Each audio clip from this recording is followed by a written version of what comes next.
Good evening, ladies and gentlemen. I just watched 99 Homes with Andrew Garfield for the first time. It's about a construction worker who, with his son and mother, get evicted from the house that he's lived in since his childhood.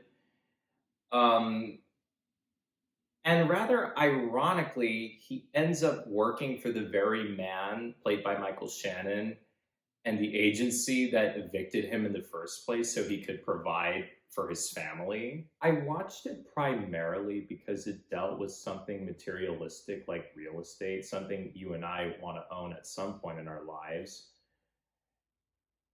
And as it turns out, it was a very good movie that I'm glad I watched. But before I go on, I just want to say that I'm not going to be heavily analyzing or dissecting the technical aspects of the film along with its political and social commentary. Others have already done that, and I'm not particularly interested in doing so. I'm just going to be talking about the elements of the film that I really liked that inspired me to make this video discussing it with you. With all that said, Andrew Garfield is very effective at conveying the intensity of the character he's playing.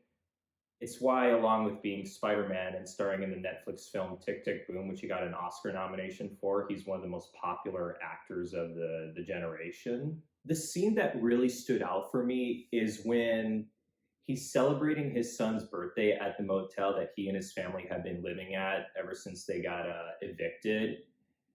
And then suddenly he gets confronted by a man that he very recently evicted, and he has to aggressively deny that he knows that man in order to protect his family. I think that scene really conveys not only the volatility of the trajectory that Andrew Garfield's character has taken, but also how it puts his family in danger as they live in a motel that very likely is full of people that have been evicted from their homes, and as a result, they could get violently attacked or killed. I'm not gonna lie, even though he was evicting people from their homes and by that extension inflicting the very pain that was inflicted on him, I couldn't help but feel happy for Andrew Garfield's character in that he was making material gains for his family.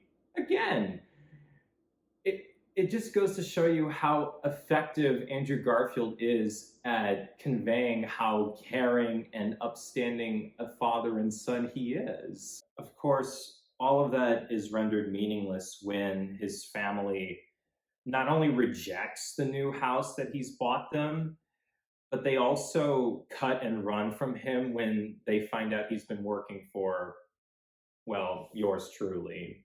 By the way, Michael Shannon does a really good job basically playing the Gordon Gekko of real estate. One might feel pity for Andrew Garfield's character in that he's a victim of a corrupt economic system that fuels desperation among men like him. But we have to take into account that his mother, earlier in the film, suggested that they move in with other family out of town and set up shop there.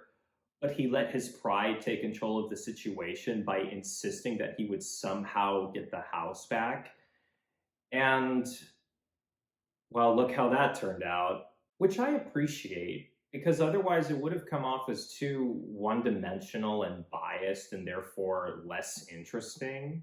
When I was watching the climax, which is really suspenseful, by the way, I really thought that he was going to get killed and Michael Shannon's character was going to walk away unscathed because it was a really violent situation where the man they were about to evict was the father of Andrew Garfield's son's best friend.